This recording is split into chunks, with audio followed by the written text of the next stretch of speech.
Hello friends, myself doctor Akanksha Bhatnagar और आप सभी का मेरे यूट्यूब चैनल पे एक बार फिर स्वागत है। दोस्तों, आज हम एक बहुत ही इंपॉर्टेंट टॉपिक के बारे में बात करने जा रहे हैं जिसका नाम है विटामिन डी डेफिशिएंसी, यानी कि बॉडी में विटामिन डी का कम हो जाना।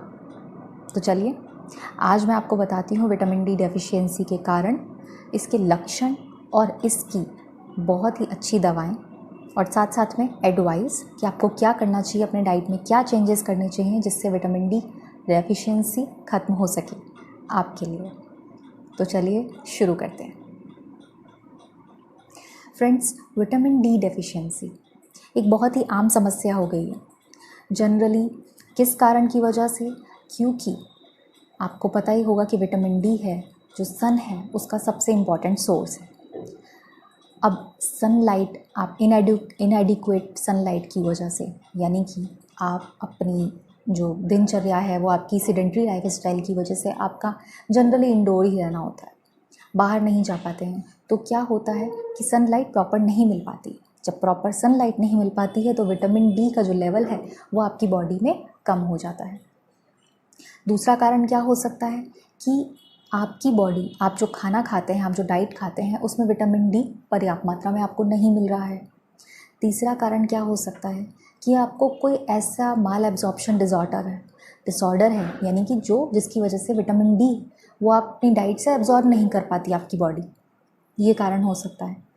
चौथा, ऐसे कुछ डिजीज़ेज़ हैं जैसे रीनल डिजीज़ हैं कुछ, या कुछ लिवर डिजीज़ेज़ हैं, उसके अलावा कोई गैस्ट्रोइंटेस्टाइनल डिसऑर्डर है, उसकी वजह से भी कभी ऐसा होता है कि विटामिन डी डेफिशिएंसी बॉडी में हो जाती है, विटामिन डी लेवल आपकी बॉडी में कम हो जाता है। तो ये कुछ कारण हैं दोस्तों विटामिन डी डेफिशिएंसी की।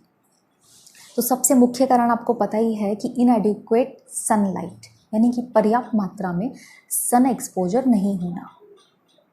तो क्या किया जाए ऐसा कि सनलाइट आप ले सकें? तो उसके लिए आपको कुछ ना कुछ थोड़ा समय सनलाइट में बिताना ज़रूरी है।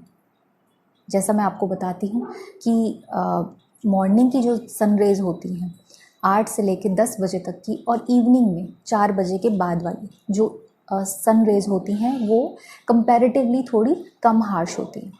तो क्या होगा कि उस वक्त सनलाइट लेने से थोड़ा आपकी बॉडी में विटामिन डी का जो लेवल है वो अच्छा होगा।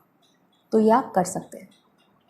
अब हम ज़रा इसके सिम्टम्स की, इसके लक्षणों की बात कर लेते हैं दोस्तों कि विटामिन डी डेफिशिएंसी का आपको पता कैसे चलेगा कि आपकी बॉडी में विटामिन डी डेफिशिएंसी है। तो सबसे पहला जो इसका कारण होगा, जो इसका लक्षण होगा, वो आपको दिखेगा कि आपकी बॉडी में जॉइंट पेन होगा, आपकी हड्डियाँ कमज़ोर होंगी, बोन ग्रोथ है वो कम होगा, बोन डेंसिटी में कमी आएगी, आपको जोड़ों में दर्द होगा, ठीक है। उसके अलावा आपका जो हेयर ग्रोथ वो अच्छी नहीं रहेगी, आपको हेयर फॉल होने लगेगा, आपकी हेयर क्वालिटी में गिरावट आ जाएगी। ये चीज़ हो सकती है। उसके अलावा आपको मस्कुलर पेन रहेगा, बॉडी में थकावट सी लगेगी, बहुत सुस्ती सी फील होगी आपको। उसके अलावा आपको डिप्रेसिव फील होगा। फ्रेंड्स, डिप्रेशन जैसी चीज़ें जो है, मतलब अचानक किसी काम में मन नहीं लगना, अचानक से हर छोटी छोटी बात पे रोना आ जाना, ये सारी की सारी चीज़ें आपको इमोशनल लेवल पे फील होंगी। तो ये सारे के सारे कुछ लक्षण हैं जो आपको विटामिन डी डेफिशिएंसी में नज़र आएंगे। तो आप देख सकते हैं कि क्या आपकी बॉडी में किस चीज़ की कमी हो रही है। इन लक्षणों से आप पता लगा सकते हैं। अब हम बात करते हैं कि अगर ऐसा हो रहा है तो क्या किया जाए। तो सबसे पहला तो मैंने आपको बताया कि आप प्रॉपर सनलाइट लेने की कोशिश करें। मॉर्निंग की रेज़ और जो इवनिंग की रेज़ हैं वो कंपैरेटिवली कम हार्श होती हैं, तो आपको एडिक्वेट सनलाइट लेने की कोशिश करनी चाहिए अपने विटामिन डी लेवल्स के लिए। सेकेंड थिंग, आपको अपनी डाइट में मशरूम्स ऐड कर लेने चाहिए अगर आप वेगन हैं तो। दूसरा, आपको क्या करना चाहिए, अगर आप एगेटेरियन हैं तो आपको योग सेक लेना चाहिए। वो क्या रहता है, उससे आपको विटामिन डी में अच्छा बढ़ोतरी होगी। उसके अलावा अगर आप नॉन वेजिटेरियन हैं तो आप सी फूड भी ट्राई कर सकते हैं, फैटी फ़िश ट्राई कर सकते हैं। ये सब विटामिन डी को बढ़ाता है।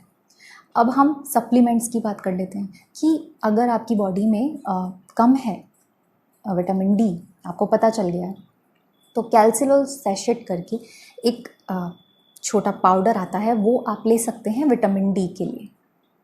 अब एक और मैं आपको सॉल्यूशन के बारे में बताने जा रही हूँ जिसका नाम है D pura solution. D pura vitamin D solution, ये आप इतनी छोटी छोटी बॉटल्स आती हैं, 4 का एक पूरा पैक आता है। आपको 2 महीने लगातार ये हर वीक लेनी है। हर वीक एक वो बॉटल लेनी है आपको विटामिन डी के लेवल को ठीक करने के लिए अपनी बॉडी में। ये कंटिन्यूसली आपको 2 महीने करना है। उसके बाद आपको बंद नहीं करना है। 3rd महीने से आपको ये एक ही लेनी है, सिर्फ पूरे मंथ में सिर्फ एक आपको लेनी है। और उसके बाद आप इसे 3 से 4 महीने कंटिन्यूसली आप ले सकते हैं। तो ये क्या होगा, इससे आपकी बॉडी में जो विटामिन डी का लेवल गिर गया है वो बिल्कुल ठीक हो जाएगा।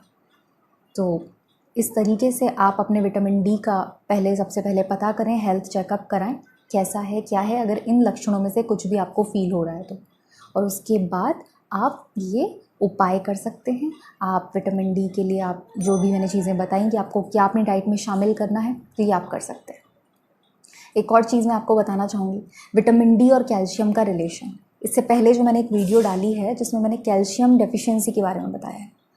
अब कुछ लोग होते हैं जो कैल्शियम के लिए अच्छा डेयरी प्रोडक्ट्स ले रहे हैं, सब कुछ ले रहे हैं, लेकिन उसके बाद भी उनके अंदर कैल्शियम एब्जॉर्ब नहीं हो रहा है। तो उसका क्या कारण हो सकता है? उसका सबसे इम्पॉर्टेंट कारण ये है कि उस टाइम आपकी बॉडी में विटामिन डी की डेफिशिएंसी है। अब जब विटामिन डी की डेफिशिएंसी है तो कैल्शियम भी एब्जॉर्ब आप नहीं कर पाएंगे। तो ये एक बहुत ही बड़ा एक चीज़ है, एक बहुत बड़ी रिलेशन है कैल्शियम और विटामिन डी में। तो आपको ध्यान रखना होगा कि इन दोनों की आपकी शरीर में पर्याप्त मात्रा है कि नहीं। दोस्तों, मैं आशा करती हूँ कि इस वीडियो में जो मैं जानकारी दे चुकी हूँ आपको, वो आपको हेल्पफुल होगी और इस तरीके से आप अपने विटामिन डी का चेकअप कराएंगे और अपना ध्यान रखेंगे। तो चलिए, मेरे नेक्स्ट वीडियोस को देखने के लिए प्लीज़ मेरा चैनल सब्सक्राइब करना ना भूलें, और अगर आपको ये वीडियो पसंद आया है तो प्लीज़ लाइक करें। चलिए, धन्यवाद।